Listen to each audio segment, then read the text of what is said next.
Hey, it's Isabelle from the Assisted Living Network, and if you're wondering how much you should be charging to live in your new residential assisted living home, we're going to dig into this episode and talk all about how to price your RAL beds. In the United States right now, there are 76 million baby boomers. The number one dilemma for these baby boomers? Housing. That dilemma can be your opportunity. Welcome to the Assisted Living Network podcast, where you can discover how just one residential assisted living home could secure your financial future forever. Here's the deal.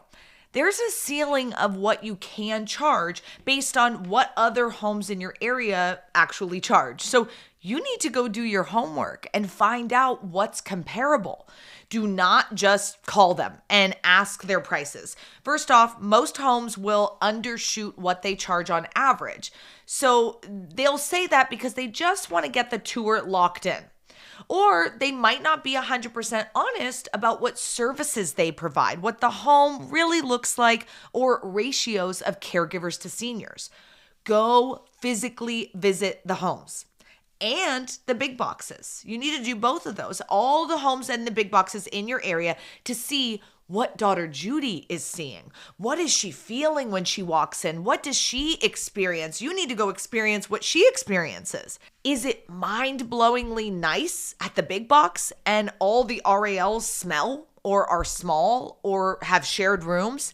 Or is it the opposite? You won't know until you physically go through and experience for yourself. So bring a notepad and write down what stands out to you. What are they charging for and what do they have? Because this research tells you what you need to do and what you need to have, and also what your competitors are pointing out as key factors, because maybe they've done enough tours that they know these are the things people are looking for.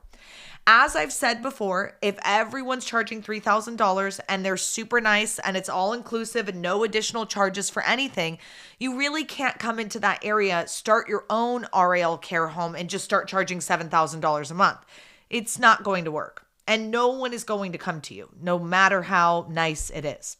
But if there is a variety of price points ranging from $3,000 to $7,000 and you are the nicest of the nice, then yeah, you could charge that top level pricing. We encourage people to look at websites like carescout.com/cost of care. This website can really help you determine the pricing in your area. But I always say with a huge caveat that those numbers are including government funding or Medicare, Medicaid type pay.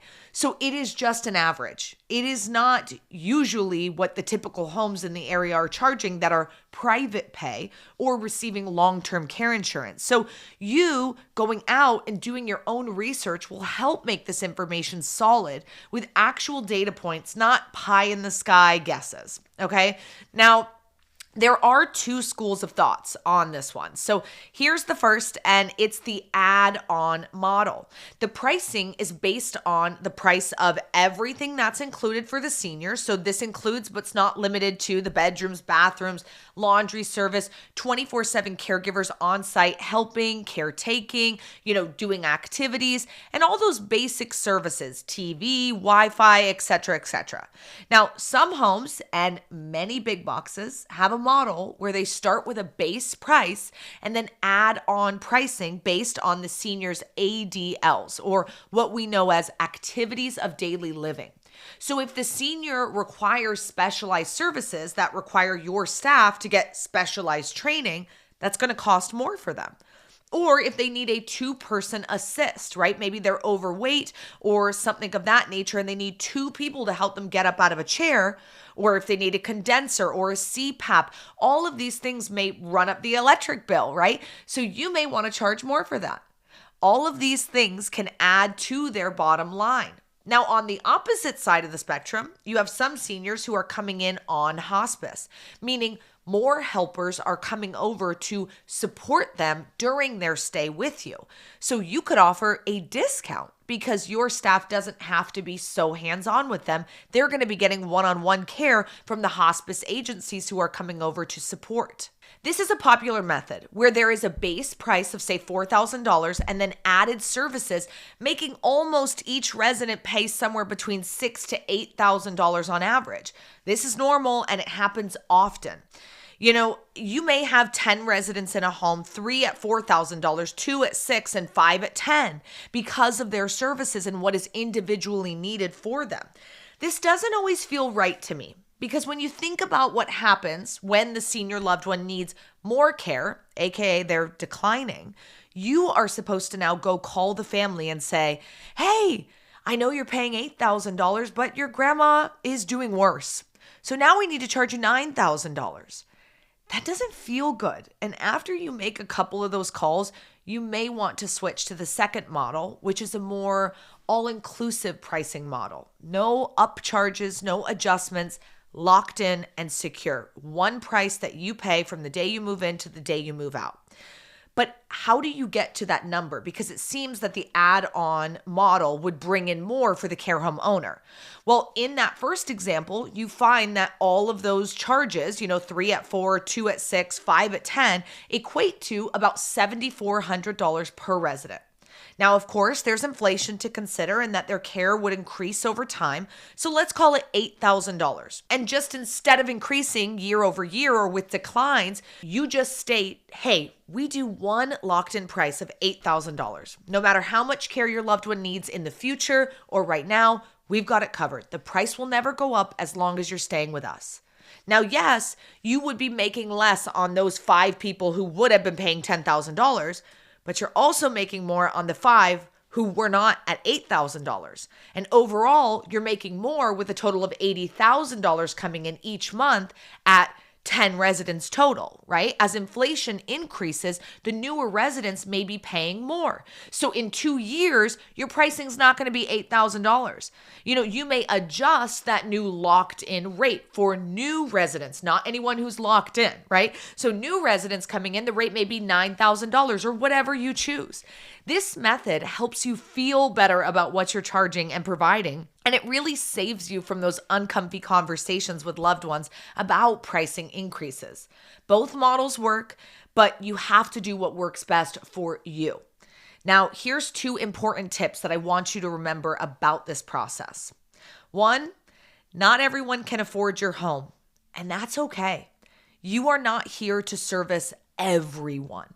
You're here to provide the top quality care for those 10 seniors who are the right fit emotionally, physically, mentally, and financially for your home. Do not get tempted into bringing in someone for $2,000 a month just to fill the bed. You will quickly become known as the home that accepts residents at $2,000 a month. Just saying. I've seen it happen over and over again. I would rather have you lose a month of income and wait until you can fill that bed with someone at the high rate. Second big tip, do a physical assessment of anyone moving in. Get eyes on the resident. Never trust what daughter Judy says about mom or dad's physicality. You need your licensed administrator to go see them and confirm with their own eyes what the situation is. We've often had daughter Judys who don't really understand mom or dad's needs. And it's not that they're outright lying about their circumstance. It's that they don't know what we are looking for. And after making that mistake one too many times, I'm here to tell you, just don't. Okay, go see them before saying it's a yes, we'd like you to move in. Let's move forward with that. Hey, it's Isabelle from the Assisted Living Network, and I want to personally invite you to the upcoming Assisted Living Conference. It's the biggest, largest event for RAL owners across the country, and it's happening this fall. I don't want you to miss the speakers, sponsors, vendors, and off-the-chart networking that happens at this event. So what are you waiting for? Click the link in the show notes today and grab your ticket. Now, back to the show. So in conclusion, how do you determine what you're charging in the home? 1, you've got to go visit other homes and find out what they're offering and what the ceiling of what you can charge is. 2, determine your base price and then what the add-ons would typically range in your area. 3, determine if you're going to do model 1, a service-based charge model, or model 2, an all-inclusive model. Number 4, start communicating with placement agents and those in your community about your typical prices so that they know when they get a senior who's looking in that range to come on over to your home. I'm excited for your RAL journey and for you to open your first residential assisted living home. We are here for your success.